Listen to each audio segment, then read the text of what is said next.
वादियों के मजे लेने हो, साथ ही हाथ में हो रसीले स्ट्रॉबेरी, तो आनंद ही आ जाए।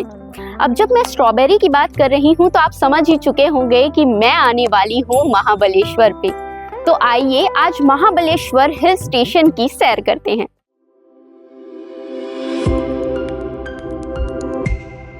समुद्र तल से करीब 4500 फीट की ऊंचाई पर स्थित है महाबलेश्वर, जो केवल एक हिल स्टेशन नहीं है बल्कि प्राकृतिक सौंदर्य, इतिहास और संस्कृति का सुंदर संगम है। महाबलेश्वर का इतिहास प्राचीन काल से ही समृद्ध रहा है। भगवान शिव के नाम पर इसे महाबलेश्वर कहा जाता है। ऐसा माना जाता है कि यह इस क्षेत्र के सबसे लोकप्रिय धार्मिक स्थलों में से एक है, क्योंकि यहाँ स्वयं भगवान महाबलेश्वर का मंदिर स्थित है।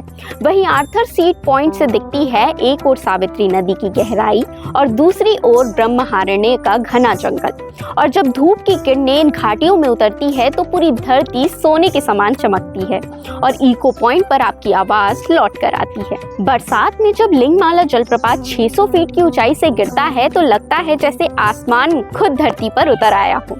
वहीं ब्रिटिश राज के समय की बनी हवेलियां, बंगले और चर्च आज भी यहाँ के शांत गलियों में इतिहास की कहानियां सुनाते हैं। महाबलेश्वर को यूं ही स्ट्रॉबेरी का शहर नहीं कहा जाता। यहाँ के स्ट्रॉबेरी फार्म्स में पकी लाल स्ट्रॉबेरी की खुशबू दूर से ही मन मोह लेती है। हर साल होने वाला स्ट्रॉबेरी फेस्टिवल एक रंग बिरंगा उत्सव बन जाता है, स्वाद का, संस्कृति का और सौंदर्य का। महाबलेश्वर की जुड़वा बहन पंचगनी भी पास ही है, जहां टेबल लैंड और पारसी पॉइंट जैसे आकर्षण हैं। ये दोनों मिलकर बनाते हैं एक परफेक्ट पहाड़ी जोड़ी। महाबलेश्वर सिर्फ एक यात्रा नहीं है, यह एक एहसास है प्रकृति के करीब होने का, इतिहास को महसूस करने का और जीवन को नए रंगों में देखने का।